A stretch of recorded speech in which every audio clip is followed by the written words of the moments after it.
હે ઈસુ, આજે 5મી માર્ચ 2026 તબઋતુકાળનો 18મો દિવસ. જીવનદાય રોટીમાં આપ સૌને સુસ્વાગત. સંત એડ્રિયાન અને તેમના સાથી ઇબુલસનું જીવન આપણને સાચા વિશ્વાસનો અર્થ સમજાવે છે. ડાયોક્લિશિયનના અત્યાચારના સમયમાં તેઓ જાણતા હતા કે ખ્રિસ્તી હોવું એટલે જોખમ. છતાં જ્યારે શહેરના દરવાજે પહોંચ્યા ત્યારે તેમને પૂછવામાં આવ્યું કે તેઓ ક્યાં જઈ રહ્યા છે. તેમણે સત્ય છુપાવ્યું નહીં. પોતાની શ્રદ્ધા જાહેર કરતા તેઓ ડર્યા નહીં. તેમને કઠોર યાતનાઓ આપવામાં આવી. લોખંડના કાંટાઓથી તેમનું શરીર ચીરી નાખવામાં આવ્યું અને જંગલી પ્રાણીઓ સમક્ષ મૂકવામાં આવ્યા.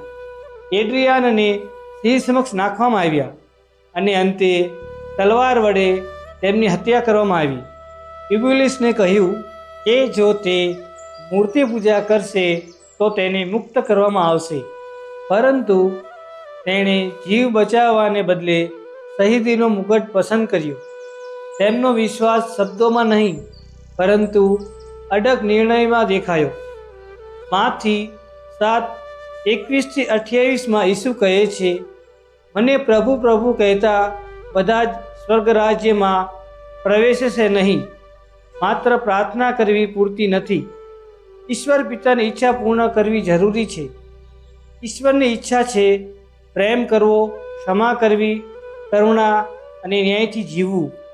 ઈસુ કહે છે કે બુદ્ધિશાળી માણસ પોતાનું ઘર પથ્થર પર બાંધે છે.